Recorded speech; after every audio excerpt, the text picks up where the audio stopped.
Bonjour chers étudiants, nous continuons notre chapitre 2. Dans cette partie 3, je vais présenter les grandeurs fondamentales ou bien les fonctions de transfert d'un quadrupole. Il faut bien noter que lorsqu'un quadrupole est attaqué par un générateur et qu'il est fermé sur une charge, alors il existe un état électrique du quadrupole qui dépend à la fois du générateur et de la charge.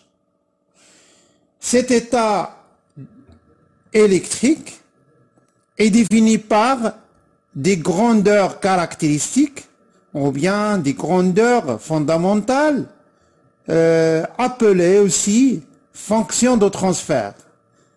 Ces grandeurs sont l'impédance d'entrée, notée ZE, impédance de sortie, notée ZS, gain en tension, noté GV, gain en courant, noté GI, et aussi gain en puissance. Commençons par l'impédance d'entrée, notée ZE. On définit l'impédance d'entrée comme étant l'impédance vue par la source qui attaque le quadrupole. On distingue l'impédance d'entrée à vide, c'est-à-dire la charge est infinie, et l'impédance d'entrée en charge. Cette impédance d'entrée est donnée par la relation suivante. ZE égale au rapport de la tension d'entrée V1 sur le courant d'entrée E1. On peut donner l'impédance d'entrée ZE en charge en utilisant les paramètres Z et J du quadrupole. Nous avons vu que l'impédance d'entrée ZE en charge, c'est l'impédance vue en entrée quand la sortie est chargée par une charge d'impédance ZC. Et aussi, on a vu que la matrice d'impédance permet d'écrire V1 égale à Z11 et 1 plus Z12 et 2, V2 égale à Z21 et 1 plus Z22 et 2. Comme aussi on peut écrire que V2 égale moins ZC et 2. En utilisant ces trois équations, on peut avoir que ZE égale à V1 sur E1 égale à Z11 moins Z12 fois Z21 divisé par Z22 plus ZC. C'est l'impédance d'entrée en charge. Comme aussi on peut déduire l'impédance d'entrée à vide, c'est-à-dire lorsque le quadrupole n'est pas chargé, ou bien lorsque ZC tend vers l'infini. Alors, lorsque ZC tend vers l'infini, on va avoir que ZE égale à Z11. C'est l'impédance d'entrée à vide. De même manière, en utilisant un calcul analogue au précédent, on peut trouver les différentes expressions de l'impédance d'entrée en utilisant les paramètres admittance, hybride, de transfert et aussi de transfert inverse. Donc voici le tableau qui regroupe les résultats qu'on peut avoir pour l'impédance d'entrée en charge et aussi pour l'impédance d'entrée à vide, en utilisant les paramètres admittance, hybride, de transfert et aussi de transfert inverse. Il faut bien noter que pour minimiser les pertes par EF-joule dans le générateur, il faut que l'impédance d'entrée ou bien la résistance d'entrée du quadrupole soit très supérieure à la résistance interne du générateur. On va démontrer ça. Un bon quadrupole, c'est un quadrupole qui ne dégrade pas les performances de son alimentation. Si on considère ou bien on remplace le quadrupole par sa résistance d'entrée RE, alors le schéma est le suivant. Donc la puissance dissipée aux bornes du générateur, c'est R et 1 au carré. Et E1 égale à UE moins U1 divisé par R. Et aussi en utilisant le diviseur de tension, E1 égale RE sur R plus RE UE. Donc la puissance dissipée aux bornes du générateur, c'est R divisé par RE plus R tout au carré fois UE au carré. Et alors, on déduit d'après cette relation, pour avoir une puissance dissipée aux bornes du générateur minimale, il faut que RE soit très supérieur à R. Maintenant à la deuxième grandeur fondamentale, c'est l'impédance de sortie notée ZS. C'est l'impédance vue en sortie du quadrupole quand l'entrée est fermée par l'impédance du générateur ZG. Ou bien, autrement dit, on obtient l'impédance de sortie du quadrupole en annulant le générateur à l'entrée et en le remplaçant par son impédance ZG. C'est très important. Cette impédance ZS est donnée par la relation suivante.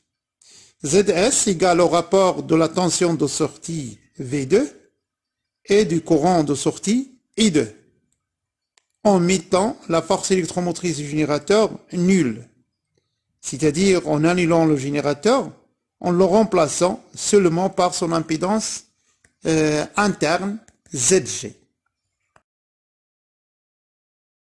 On va donner l'expression de l'impédance de sortie ZS en fonction des paramètres impédance ZJ.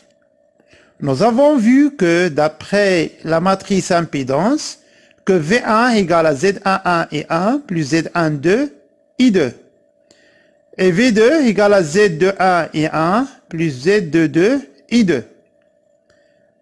Et aussi, on a dit que pour avoir l'impédance de sortie ZS, il faut annuler le générateur en le remplaçant par son impédance interne ZG. Et alors, on va avoir que V1 égale à moins ZG et 1. En utilisant ces trois équations, on va avoir l'impédance de sortie ZS qui est égale au rapport de V2 sur I2 qui doit être égal à Z22 moins Z21 fois Z12 divisé par Z11 plus ZG. C'est la relation qui relie l'impédance de sortie ZS avec les paramètres impédance Z et J du quadrupole. Aussi, on remarque d'après cette relation que ZS ne dépend pas de l'impédance de la charge ZC.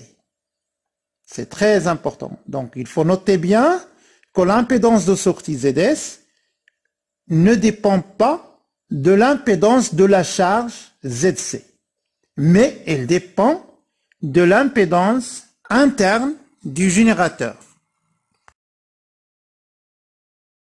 De même manière, on peut trouver l'expression de l'impédance de sortie ZS en utilisant les paramètres admittance, les paramètres hybrides, les paramètres de transfert et aussi les paramètres de transfert inverse.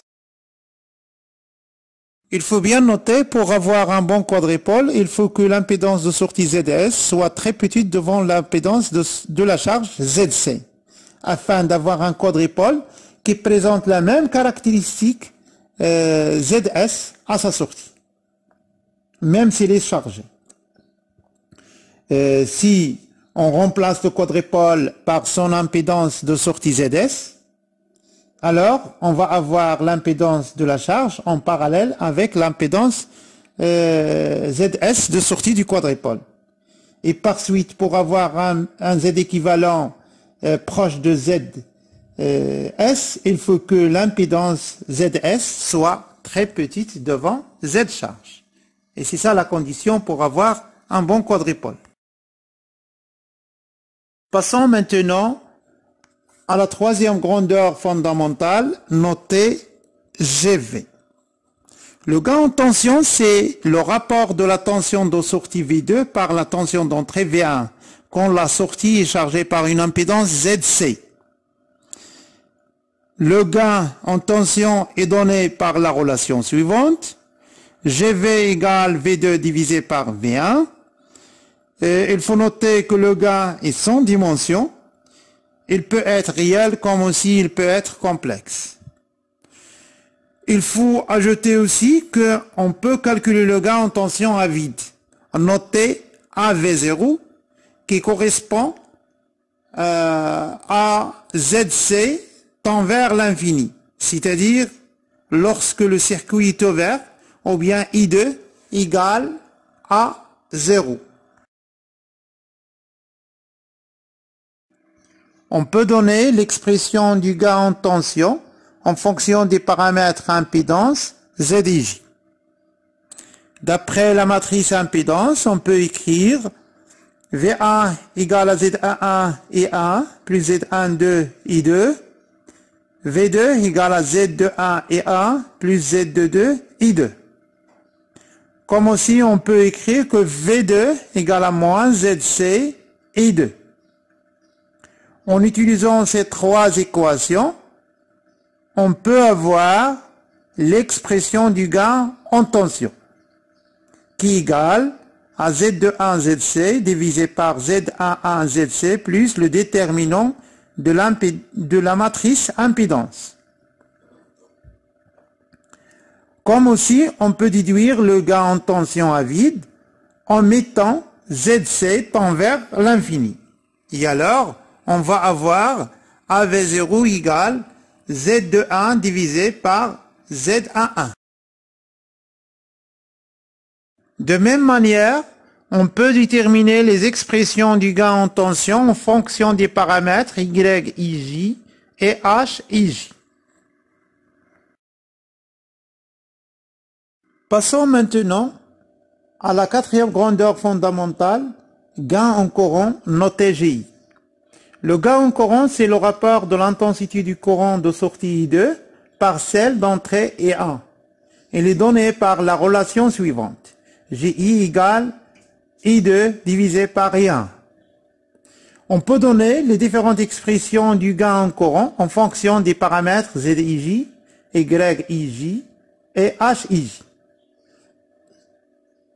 Il faut noter bien que le gain en tension et l'impédance d'entrée dépendent de la charge ZC.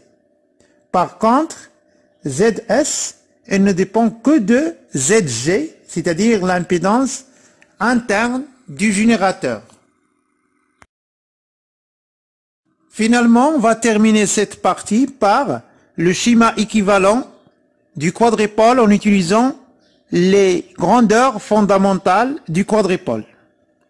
Le schéma équivalent du quadrupole est le suivant. À l'étage d'entrée, on va le remplacer par une impédance d'entrée Z2. Et à l'étage de sortie, on va le remplacer par une impédance de sortie ZS en série avec un générateur de tension AV0 V1. Avec A0, c'est le gain en tension à vide. On est arrivé à la fin de la première partie consacrée au quadrupole. Pour la prochaine vidéo, je vais présenter les filtres passifs. Merci de votre attention.